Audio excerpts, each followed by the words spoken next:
Evening hours at Ikim FM. Assalamualaikum warahmatullahi wabarakatuh, and a very good afternoon to the dear listeners of Ikim FM. Welcome to the special interview. I'm your host Basira Afrina, and in this episode I am delighted to talk to Shaykh Hamza Karamali, a scholar who specializes in developing authentically Muslim responses to the problem of atheism. And as part of this effort, he has developed a curriculum of courses designed to take Islamic education to a new level by basing all of their conclusions on rational evidence. And additionally, he has created a free YouTube series, The Thinking Muslim's Guide to Atheist Arguments. And with the mission to share why Islam is true with the world, he founded Basira Education. Well, I have a lot to discuss about the person, but let's hear from the person himself. Welcome to the studio, Shaykh Hamza. Thank you for having me. And it's such a pleasure to have you in the studio. Thank you for being with us. Shaykh, how long have you been in Malaysia? 10 days now. 10 wonderful days. Alhamdulillah. And how do you find Malaysia so far? It's an amazing experience, mashallah.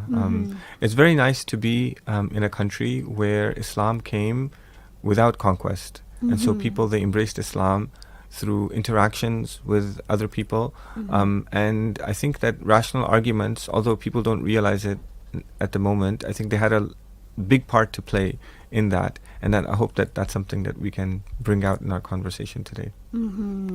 And before we go into the conversation itself, which is how to protect the Iman of our children, Shaykh, could you first introduce a little bit about yourself? Yeah, I'm a father of 6 children. I've studied the Islamic sciences traditionally, and I like philosophy and rational arguments. So the convergence of those 3 things is, how do I use everything that I've done to help my children, and then by extension the children of my friends and my brothers and sisters all over the world. So I have a curriculum designed for high school students.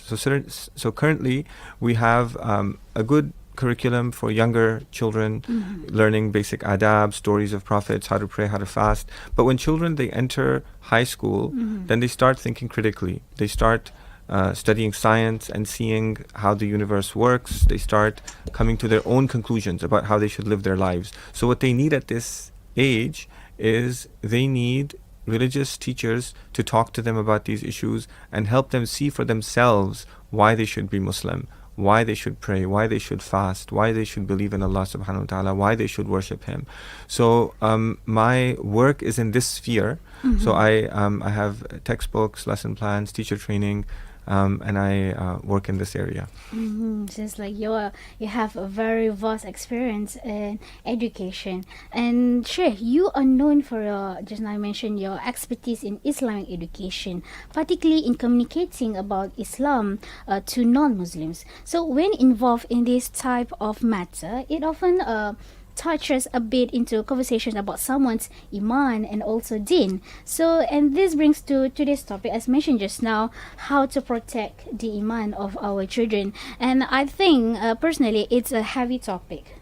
But it's a crucial discussion to have, because especially those with children should look upon to, because it is something that we as Ummah should not take for granted, because in the end of the day, it touches the very core of Islam, which is the Iman. So to start this interview, let's establish the understanding, the basis of today's conversation.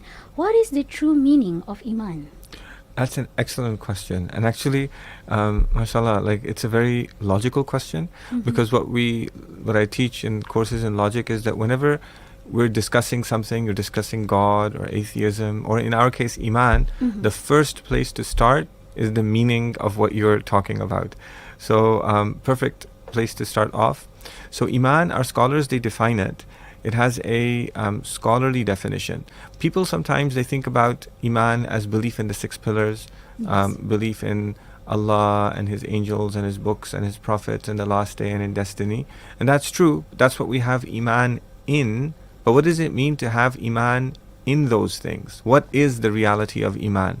So Iman, our scholars say, is an inward submission. It's an inward submission to something that you realize is true. This is the reality of Iman. So when the Prophet Muhammad sallallahu alaihi wasallam, he came to the mushrikeen in Mecca, idol worshippers in Mecca, he called them to Iman. He said, stop worshipping idols, have Iman.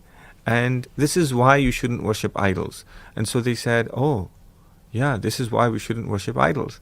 And then some of them at that point, they had Iman, and some of them, they didn't have Iman. So what does it mean to have Iman? Those of them who had Iman, like Sayyidina Umar, Sayyidina Abu Bakr, the great companions, they saw this, and even though it's difficult to go against the ways of your ancestors and your society around you, they said, I see this is right, and I submit, I accept that Allah is my Lord and the Prophet ﷺ is my messenger. And so it's that inward submission. Others, like Abu Jahl, they didn't. They saw that this is right, but they said they were too proud.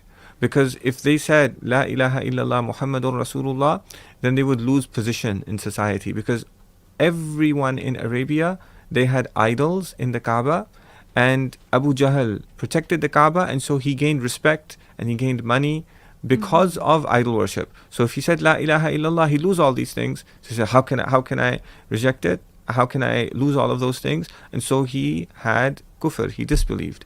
So Allah subhanahu wa ta'ala, he says in the Quran, he describes people like Abu Jahl. He says, وَجَحَدُوا بِهَا وَاسْتَيْقَنَتْهَا أَنفُسُهُمْ ظُلْمًا وَعُلُوًّا, which means that they rejected the signs of Allah even though inwardly they were certain that it was true. They were certain that there was one God and the Prophet Muhammad sallallahu alaihi wasallam was his messenger, but they had rejection, like Iblis.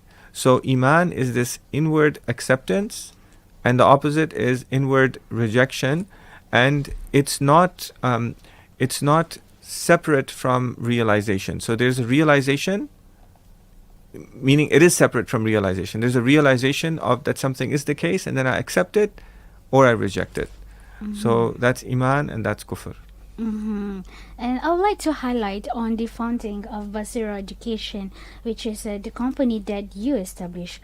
The goal of Basira Education is to help Muslims preserve their religious worldview and pass it onto the children by providing a religious curriculum that is thoroughly grounded in the traditional Islamic sciences. And I would like to connect this to the information mentioned on your website about children living Islam, which is quite worrying, where 1 in 4 Muslims raised in the United States live Islam. And as I mentioned before, it's quite worrying. And for our Malaysian listeners, we may not be fully aware about this because we rarely see this in Malaysia, or maybe not aware about it in Malaysia. So could you provide more details on the issue and discuss how concerned should we be on this? Yeah, this is something that it's definitely something that we should all be aware of and study and learn about, because normally the things that happen to Muslims living in Western countries, they eventually make their way into non-Muslim countries, because the challenges that are faced there,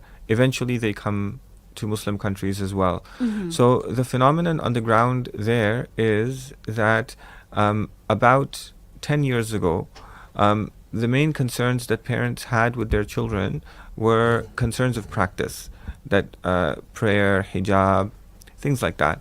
But now those concerns are changing, because now children aren't just saying that I don't want to pray, I don't want to go to the mosque, but now with more and more frequency, children are saying that I don't want to be Muslim.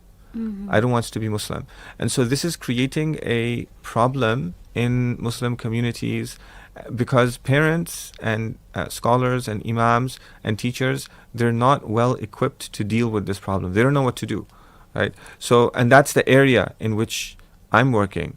And so it's something that here in Malaysia and all over the Muslim world, what we need to do is we need to take preventive measures, because the best way to solve the problem is to prevent it from happening in the first place. So what we need to do is we need to understand why it is that children leave Islam, understand how to respond to these things, and then before our children are exposed to these ideas when they're still young, begin talking to them about it, so that it's something that's familiar to them. So I have, alhamdulillah, Allah's blessed me with 6 children. People sometimes think that if you mention the word atheist, you can talk about it in a room, but don't mention it before he's only 4 years old. They mention to young children. Yeah, but all my kids, like, they know the word. It's just like, you have Muslims, you have people who aren't Muslim, and some people, they don't believe in God, and we call them atheists. And my father, he works and he shows why you shouldn't be an atheist. It's just normal, right? And so because it's very normal, inshallah, as they learn, as they grow, it'll become something that they can deal with, something that they can talk about, and people who they can develop friendships with and get to know, and inshallah spread Islam to them. Because Islam spreads through friendships and relationships with people who disagree with you. Inshallah. Yeah, I think that's very inspiring, because I know that for some parents, they're very scared to let their children to be exposed to understand about other religion, and even especially to talk about atheism, because they're scared that it's going to if they're scared that it's going to somehow make their children doubt about their own religion. And talking just now, you mentioned about preventive measure. Before we go into that, we need to know about the root causes of why these young generations leave the religion. So could you elaborate on that? Yeah, so the root cause is that people sometimes misdiagnose it. So people sometimes, what they say it's because my children, they want to be free, they want to follow their desires, and this is very common. But one of the things that I hope to show you in the course of this conversation is that that's not correct, and that's not how we should diagnose it, because that actually makes the problem worse. So that's not what's happening. What's happening is that our children are getting educated in schools that are not based on an Islamic worldview. So when they go and they study science, they don't study science from an Islamic worldview. When they study history, geography, social studies, they don't study these things from an Islamic worldview. And what that means is that when they study all of these subjects, even English, like you study a novel in English, Victorian novel, it's going to be about it's going to be a story about why we should have the emancipation of women, and so these ideas, they start entering our children's minds, and these ideas, they seem as though they are rational. It seems as though these ideas are reasonable, and when they look at the world, they see Western societies that are based on these ideas, and they're doing pretty good, right? And so they start thinking, well, it makes sense, I'll have a better life, and then so these thoughts kind of creep in. Then for many Muslims, it's not a problem, right? So they say, okay, well, I like my parents and I like my family, I like to pray. It doesn't make sense to me, but it's okay. Like I'll just be Muslim, and that's how many of us, maybe this is how we've dealt with it. But with greater and greater frequency, children now are unable to do that. Especially when they live in a non-Muslim country, and they're a minority, and they're surrounded by people who don't believe in their faith, and especially when there's rising Islamophobia, discrimination against Muslims, women are forbidden from wearing hijab, or these kinds of, and Muslims are seen as backward, they're seen as intolerant, and so they want to be rational, and they don't want to be irrational. And when in this context, when we say to our children that, I don't care what you think, but you just have to be Muslim, because this is where we're Muslims, then this kind of a response, it makes the problem worse, because it confirms in their minds what the society is telling them. So if we change this, and we start talking to our children about why Islam is rational, why it's rational to believe in God, why it makes sense to believe that the Prophet Muhammad ﷺ is really God's messenger, and this is what atheists are saying, but it's actually like this. Now it now we're helping solve the problem, because now what we are doing is we're showing them that what the world is saying is not true.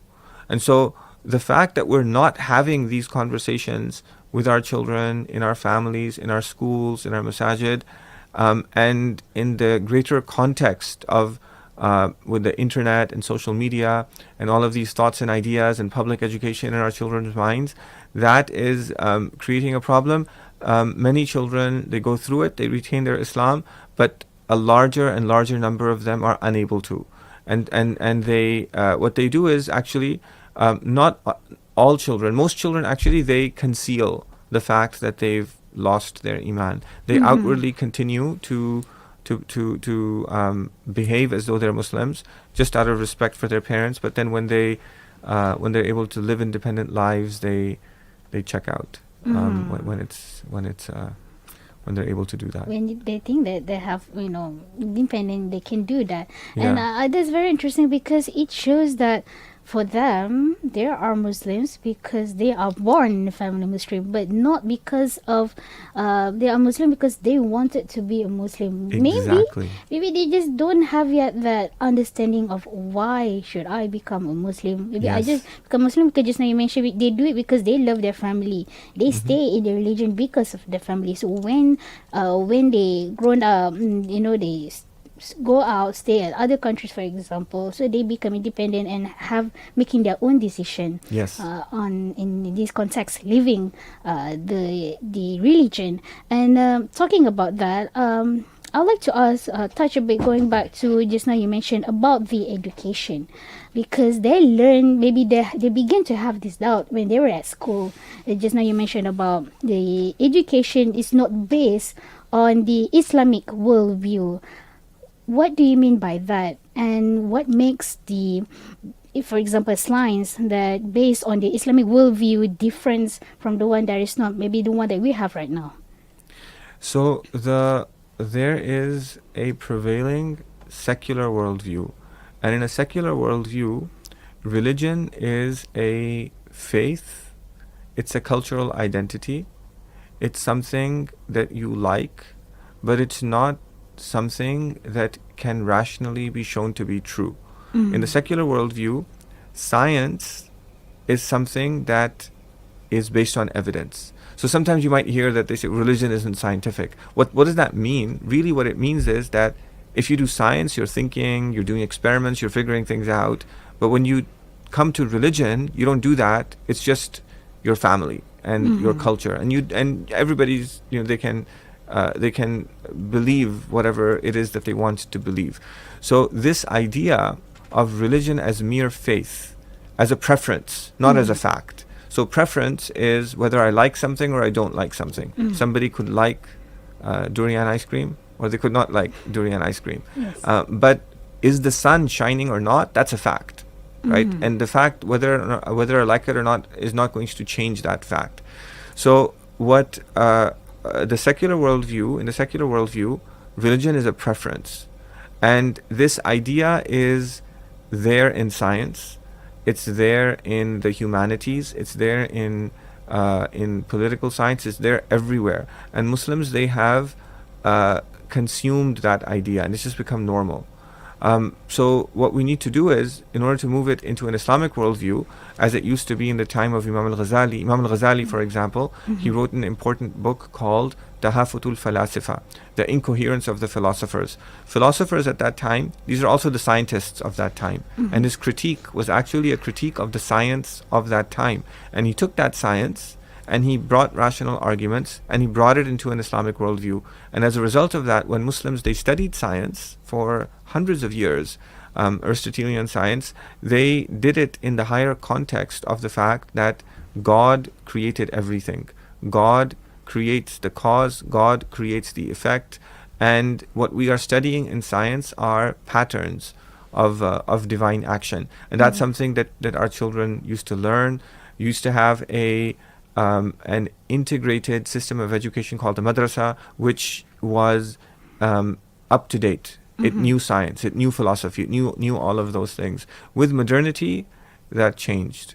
with the modernization of Muslim societies, what happened was that the madrasa education, it became separate from our public education. And so we go to our public education, we study math, science, all of these other things, and religion has become separate. So bringing them together, it's what brings everything into an Islamic worldview, and that happens through rational arguments, because we have a science that Imam al-Ghazali was one of the greatest scholars in the science. It's called the science of Kalam.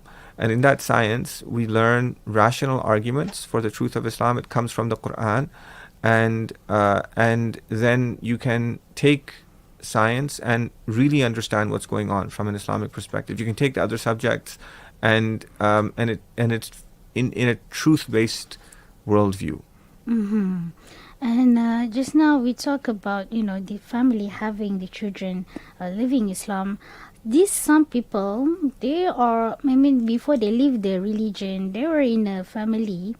There is maybe when they were young, they love to go to Islamic classes. If the person is a girl, she used to wear hijab. Yeah. So maybe the parents already give much of the attention, more of the education, also the dedication to raise their children to love Islam. However, maybe for whatever influence or whatever factors that cause their children to leave the religion, can the parents blame themselves? What did they do wrong in raising their children? Yeah, so I don't think we should blame ourselves, because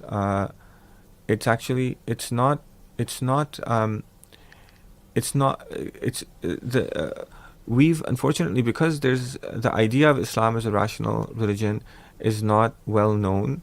Often parents, they don't know what to do, and so they try their best, right? And so they try their best. And so what we need to do is, if something doesn't work, we need to try something different. We need to see what else works. And when that happens, we become wise. I was just with somebody a little while ago, a friend, and he's older. And so I said that, learn from your experiences. I made many mistakes. So we have a saying, we say, La hakima illa dhu uthra. You don't become wise until you make a lot of mistakes. So, and sometimes those mistakes are serious mistakes, right? But we learn and we grow. So what we need to do is, we need to understand the dynamics of what's happening. And then we need to come out of those dynamics. And the dynamics that are happening, they're always like this. What happens is that since the parents, they are teaching Islam as a culture, rather than as something that our children choose to believe because they see it's true. Since they're teaching it as a culture, when the children are young, they have fun, they enjoy, they do all of these things. But as they grow older, there's a competing culture. And so they say, well, I'd rather be like that. And then what should we be doing here? What we should be doing here is having conversations with them, talking to them, helping them understand what's happening there and what's happening in our, why Muslims believe what we believe in. But when we're unable to do that, what we say that this is what you have to do. And this is the company that you need to keep. And don't keep that company. And don't watch this. And don't play this video game. And don't do this. And don't do this. And don't do this. And don't do this. And so what ends up happening is that the child feels that their religion is a prison. They feel burden. Yeah. And they want to escape from that prison. And and then when they escape from that prison, then the parents, the only way that they're able to process that information is that my child is being rude, disrespectful, and they've humiliated me. I don't want anything to do with them. And they cut relations. So what we need to do is that when something, and this happens at various levels. Sometimes, may Allah subhanahu wa ta'ala protect all of us and all of the listeners. May this never happen. But I think it's important to know that if it happens to somebody else, for example, then the message that needs to go to them is that when our children, they choose to stop identifying as Muslims, the parents are the lifeline. So if the parents stop talking to them, then that will drive the children even further away from Islam. The relations need to be maintained. We still need to love them as our own children. They're still our children. We still love them. We still support them. Maybe we even give them more time. We don't agree with them. Our children understand that we don't agree with them. But through this relationship, and we learn we learned how to talk to them about the issues that they're having. Over time, they can come back. But it takes time. It doesn't normally. It's not an instant thing, because the leaving Islam took a while. It was like, and so it takes a while to come back. So we have to maintain relations. Often you have to no argumentation, and because if you try and understand psychologically what's happening with the child wants to escape from a prison. And this prison sometimes manifests by leaving Islam completely. Sometimes it manifests in things like teenage rebellion. And what they're thinking is, I want to leave a prison. So when these things happen, there were mistakes that were made earlier in the way that because we created that prison. So what we need to do is, we need to release them from the prison, maintain relations with them. And when that happens, there's a little bit of a time when they go and do what they want, which might not be the ideal thing.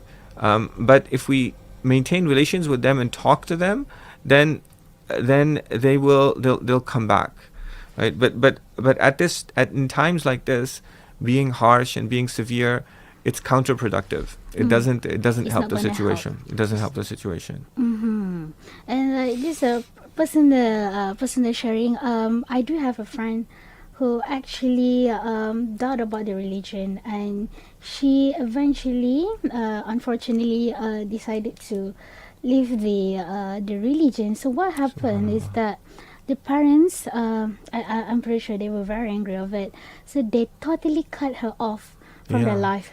And what happened until now is that she had to stay from one house to one Subhanallah. house, Yeah. asking for them if they can, take care of her for a while.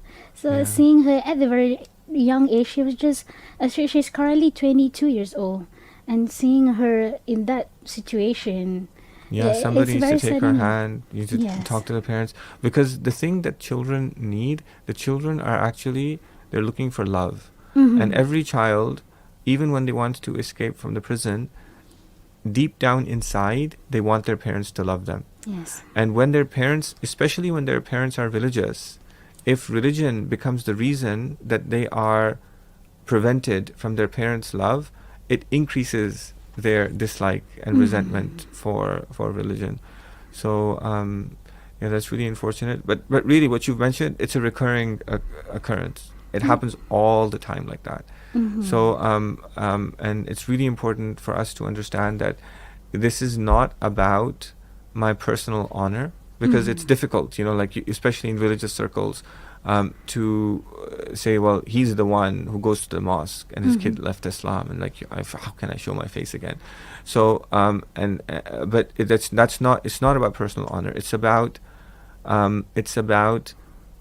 caring for your son, caring for your daughter, and loving them, and helping them go to Jannah. And often what we need to do is, we have to step on our own desires, our own pride, and do something genuinely for our children. And our children will see that, and they'll appreciate it, and that will be a turning point, right? And then you talk to them, and that's what, and it goes back to your first question, which was about Iman. What is Iman? It's an inward saying, okay, I'll do this, to something that you see is true, and also something that you love. And it comes from having good relationships with people who have that, and you love them. And I'd like to ask quite a personal question. Have you ever personally met parents who just found out that their children leave religion? Yeah, of course, many times. So, That's the area that I work in. So what is their typical initial response to that? From so what normally happens is that every parent, they've gone through this cycle that I've just described, and every time the answer is just that I always give. What my advice is, like keep relations with them, bring them back. Don't argue with them. Don't try to prove them wrong. And that's always the first step, because at this time the child becomes defensive, and we need to create a situation where our children can come back with their honor. If the only way that they can come back is, as we say, with their tail between their legs, like having said that, yes, I was wrong, I'm repentant, I'll never do that again, please forgive me, then they're not going to want to come back. So they have to be able to, we have to create a scenario where they can come back without being like that. And that normally means we don't argue. We say something like, you're an adult, it's your decision. I don't agree with it, but I love you, you're still my child. Let's do things together. And it often what needs to happen is there needs to be an education. So, and that the first education needs to start with the parents. So when I came here, the flight attendant was demonstrating what's to do if there's if something goes wrong in the plane. So you then put on your life vest and take the oxygen. And one of the things she said was that help yourself before you help your children. So we need to do the same thing. Like when this has happened, the first thing we need to do is to help ourselves. So I would recommend learning why Islam is true. I have an online course, taking that course, and then sharing it with your other family members, because the concerns that people normally have is that, okay, my child has left Islam, but I don't want them to be a bad influence on the other kids. So what do? You all get educated. You all get educated. You all learn why it's wrong, and you're all nice and kind and friendly to them. And any question that they have, you can talk to them about. And now the one who's left doesn't just have one person; they have like a whole family that wants them back, that can talk to them, that maybe changes the way that they've been treating them. And inshallah, over time, they will come back. And it's a very interesting point you mentioned about the first education should start from the family itself. However, in today's situation, when you have a family or with two income family, usually you have father who work from morning until evening, same goes to the mother, so they have less time to spend time. They have less time to spend with their children, to talk with them, to ask them about their days, and perhaps this lack of this lack of interaction with their parents somehow affect their upbringing and also their emotions to the religion itself, because just now as we talk that perhaps for them religious is somehow related to their culture, and of course it end up with their family. And for these young people who struggle with this, they usually difficult to talk about it to their parents, once they started to have that doubt. This is especially quite critical to those that live in a family that is quite rigid or strict. Yes. And now that we are having this conversation, and we hope that it will inspire our listeners to reconsider about their perspectives, what are the signs that these parents should look for to at least sense that their children may have doubts or thoughts about it? So what you said about not spending time with children, that's really you hit the nail on the head. So we have to find ways to spend time with our children, and the first teacher of Islam to our children has to be the parents. We can't outsource the education. So that means that like you go out for dinner together, you find time on the weekend, you take vacations together, family vacations, and it starts at a young age. So if it starts at a young age, then the teenage years will go easy. So teenage rebellion is not normal. I mean, it has become normal, but it shouldn't be normal. It should be a smooth transition, and it's a transfer of religion from parent to child. So what are the signs? There was one instance, one case that I worked with. There was a girl, and she wore hijab, and she went to memorized many surahs, very well behaved, and we trained the teachers in a madrasa who were teaching the kids why Islam is true, these rational arguments. So she learned it, and she was really excited. And she came back and she said that I made this presentation for the argument for the existence of God. And I shared it with my GCSE students, fellow students and classmates. And my teacher gave me 100 out of 100. So I want to show everybody else. And so she showed it.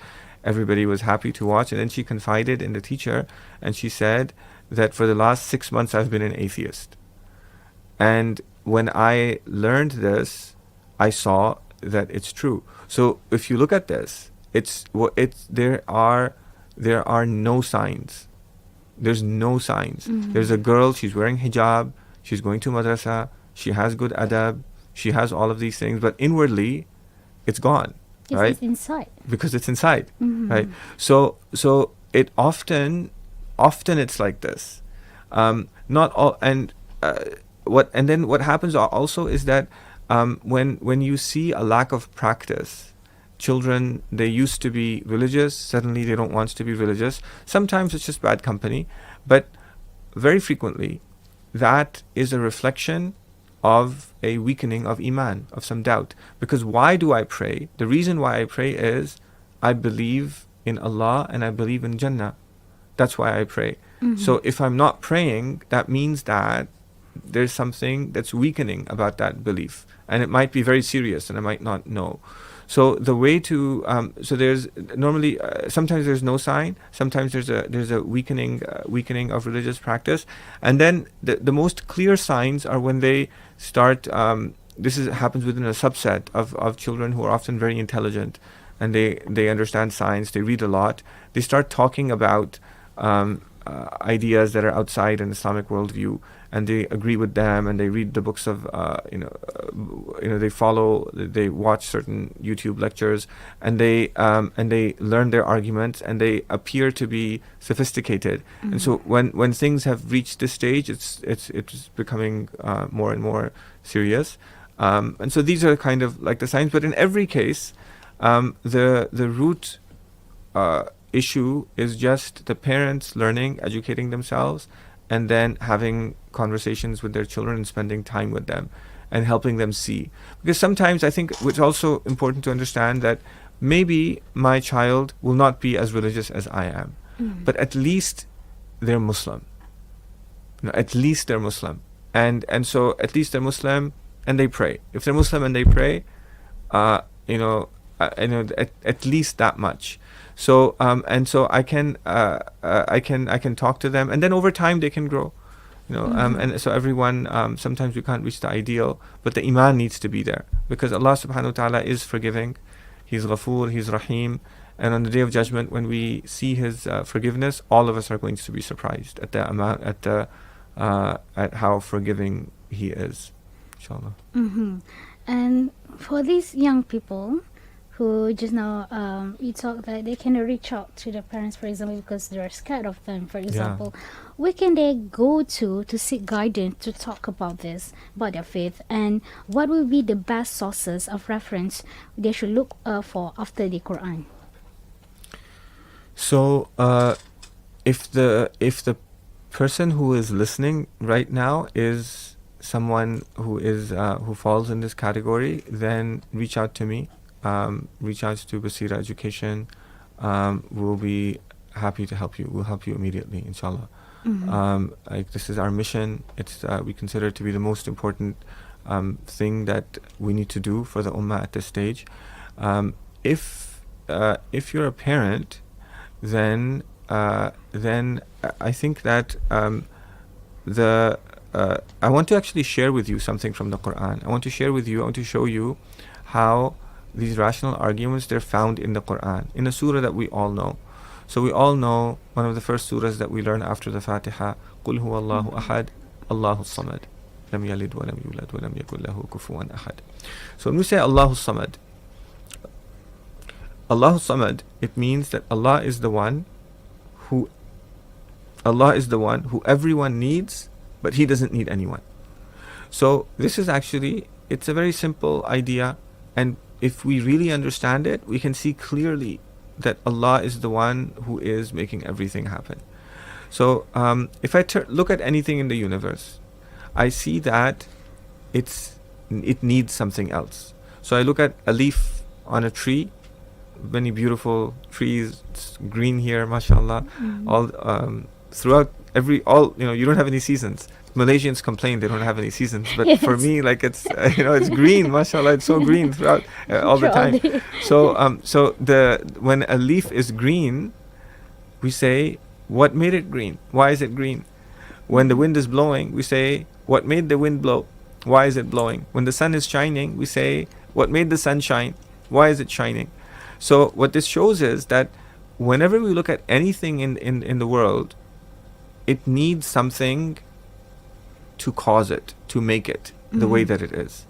And everybody agrees with this. Whether you're an atheist, whether you're a Muslim, you're going to agree with this, because even somebody who does science, they start over here. They say, why is the leaf green? And they say it's because of this scientific law of nature or something.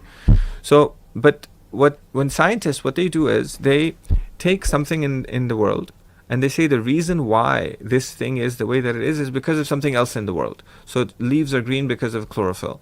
Wind blows because of air pressures. Yes. The sun shines because of nuclear fusion. But now when you've given an explanation using things in this world, that leads you to another question. Well, what made this the way that it is? Because everything in the world is like this. It needs something to make it the way that it is. And then they give it something else. Well, what made that? And then you say, well, something else. So what this does is, I want to share an analogy with you. So imagine that there is somebody and they're leaning back on somebody else. But that person that they're leaning back on is leaning back on somebody else. And that person is leaning back on somebody else. And then it goes outside the studio, out onto the street, and I can't see the end of the line, and all these people who are leaning. What am I going to say? I'm going to say that there is something at the end of the line that's holding them all up. Because if everybody in the line was leaning, then they'd all be lying on the ground. Yes. So in the same way, when I say that this thing in the universe is the way that it is because of this, well, what about this? Well, it's because of this. And what about this? Well, it's because of this. There has to be something that doesn't need anything, that is making everything the way that it is. Otherwise, nothing would be the way that it is. So Allah. what's And that? who is that? That is Allah. Allahus Samad. He is the one who is needed by everybody and is not needed by anything else. So you had a question? You were going to say something? Just now, I just like to elaborate on it, because in the end of the day, it goes back to what started all of this. Because, if you look at the artist's argument, they will say, everything started with Big Bang. But what started the Big Bang? So they don't have the reason for that. So it's very interesting to hear you that, because at the end of the day, actually, the one that answered the question is Islam. In Islam, where everything started with Allah. Right? Yeah. And the argument actually shows something more. It's not just, because what we're saying is not just that Allah started everything. What we're saying is that if that nothing in the universe can really make something else the way that it is. Because when you depend on something, we have a technical term for this, we call it contingency. In Arabic we say imkan. When something that's contingent or dependent, it depends on something, and then that thing depends on something else, then A depends on B, depends on C. B isn't doing anything. It might as well not be there. Because if at the end C is the one who's supporting both of them, if you take C away, they both fall. So what that means is that if you have something that's dependent on something else, it actually doesn't do anything. It doesn't support anything. So what this argument shows is that right now, everything depends on the one who doesn't need anything. It's not just about starting everything. It's right now, the one who doesn't need anything is making everything the way that it is. Allah says in the Quran, He says, إِنَّ اللَّهَ يُمْسِكُ السَّمَاوَاتِ وَالْأَرْضَ أَن تَزُولَ. One of the explanations of this verse is that verily Allah, He keeps the heavens and the earth in existence lest they disappear. So everything is completely and utterly dependent on Allah subhanahu wa ta'ala. So you asked, like, what are the resources, right? This is why we're talking about this. Yes. So what I wanted to illustrate is that the Quran is the best resource. But we need to understand the arguments that are being made. And so I would recommend the Why Islam is True course, which is actually based on Quranic arguments, Mm-hmm. and it explains Quranic arguments. And there's everybody is welcome to take the course. Nobody is turned away for lack of funds. Most students they are on financial aid, and we don't it's a serious thing, and so I encourage everybody to inshallah check it out. Mm-hmm. And going back to this young generation who leave the religion, for them they leave, as you mentioned, because of they want to leave the prison, they want to get out of this burden. So could you define to us what is the Islamic life is that the younger generation that has to live by? I think that the everybody goes through a process of growth. So when somebody becomes a new Muslim, then we teach them something that they're able to do, and then they do it. And then we teach them something else, and then they do that. The Prophet ﷺ, when he sent his companions to teach Islam, he said, call them to La ilaha illallah Muhammadur Rasulullah. If they obey you, then call them to the prayer. And if they listen to you, then call them to zakat. So we need to take with our children, we need to have this kind of an outlook. We need to see where are they right now, and how can I make it a little bit better. And then once they do that, how can I make it a little bit better? And then once they do that, and how can I make it a little bit better? And then they grow. So we have to give them time. The most important thing is Iman. Mm-hmm. And then after that, we have to be very careful that we don't burden them with something that will make the situation worse. It requires sensitivity, and every situation is unique. Some kids, they'll take it all. They'll run with it, and for them we give everything. Mm-hmm. But it's a case by case situation. Mm-hmm. And as we are reaching the end part of the discussion, how could we reflect on the parenting of many of our prophets in raising their children? Yeah, so the Prophet sallallahu alaihi wasallam, there was a young man. The Prophet was loved by children, his own children, and other children as well. Mm-hmm. So he was once in sujood, and his companions were praying behind him, and he was in sujood for a really long time. And the hadith says it was so long that they thought he died. What's happened. And then he came up and he gave salams, and then he explained that as he was in sujood, his grandson, Sayyiduna al-Hasan, may Allah be pleased with him, he rode on him like a horse, and he was pretending he was playing a game. Mm-hmm. And so he said that I didn't want to disturb him. I wanted to let him finish his game, and then I came up. Mm-hmm. So this tells you how he would have been with his other grandchildren, with his own children, who loved him, and through their love of him, they loved Allah and they loved the deen. And the Prophet ﷺ, he was concerned about them. He spent time with them. Sahih hadith that a little girl from the girls of Medina could take him by the hand and take him anywhere that she wanted to go. Anas ibn Malik, he spent his childhood with the Prophet ﷺ. He was his servant for 10 years, from age 8 approximately till 18. And he said that the Prophet never said to me about something that I did, why did you do that? Or something that he didn't do, why didn't you do that? But the Prophet taught him, and he learned. And Anas, he used to go, when he became older, there were little children, and he was one of the last companions of the Prophet to die. Mm-hmm. So people respected him, and he's an important person. But everybody's surrounding him, he's an important person. There are children playing here. He'd stop and he'd say, Assalamu alaikum ya Sibyan. Assalamu alaikum, O children.